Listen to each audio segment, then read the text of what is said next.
र प्रेम बिर्सन नसकिने साथ।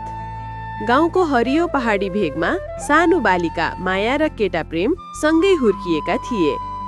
बाल्यकालदेखि उनीहरू नजिक थिए। स्कुल जाने बाटोमा साथ दिने, खेल्ने, हाँस्ने र कहिलेकाहीँ झगडा गरेर फेरि सँगै हाँस्ने। माया र प्रेमको मित्रता केवल बच्चाहरूको मित्रता थिएन, त्यो थियो मनदेखि मनसम्मको समझदारी। प्रेमले सधैँ माया सम्हाल्थ्यो र माया पनि प्रेमको साथ पाउँदा सुरक्षित महसुस गर्थे। तर समयको धारले उनीहरूलाई अलग मोडमा पुर्यायो।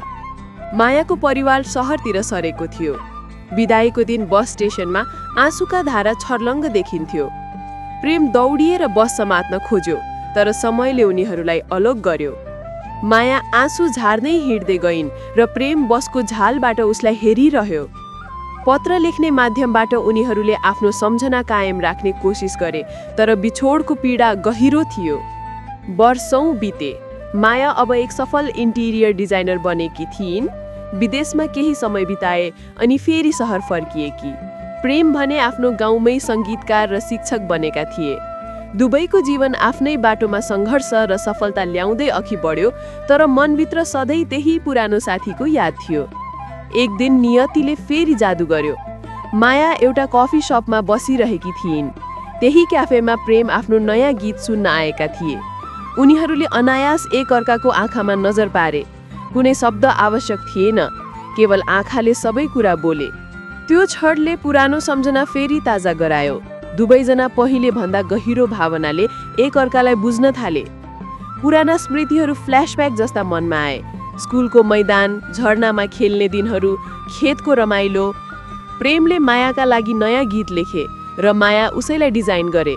सङ्गीत, स्मृति र सँगै बिताएको समयले दुवैको मन अझ नजिक ल्यायो। तर जीवनमा कहिलेकाहीँ चुनौतीहरू आउँछन्। माया सोचे प्रेमले अर्कैसँग माया गरेको छ र प्रेम पनि केही मिसअन्डरस्ट्यान्डिङमा पर्छ। केही क्षणहरूमा दुवैजना अलग हुने खतरा आउँछ, तर प्रेमको गीत र साँचो भावनाले सबै भाषा टुक्र्याउँछ। माया दौडिँदै प्रेमलाई अँगालिन्छन्। प्रेम भन्छन्, र म तिमी बिना सङ्गीत विहीन छु। आँसु र हाँसो मिसाएर दुवैको पुनर्मिलन हुन्छ। वर्षौंपछि उनीहरू गाउँ फर्कन्छन्। पुरानो स्कुल, झरना, खेत र बाटोहरू सबै पुराना स्मृतिहरूका साक्षी छन्। प्रेमले बाल्यकालको तारा आकारको औँठी निकाल्छन् र माया मुस्कुराउँछिन्। विवाह समारोहमा गाउँका सबैजना खुसी छन्। भविष्य उज्यालो छ र प्रेमको सङ्गीत फेरि माया र सबैको जीवनमा मिठास ल्याउँछ। यो कथा केवल प्रेमको मात्र होइन, विश्वास, धैर्य र समयले ल्याउने पुनर्मिलनको पनि कथा छ। बाल्यकालको मित्रता, वर्षौंको अलगाव, चुनौती र अन्ततः पुनर्मिलनले देखाउँछ कि साँचो माया कहिले हराउँदैन।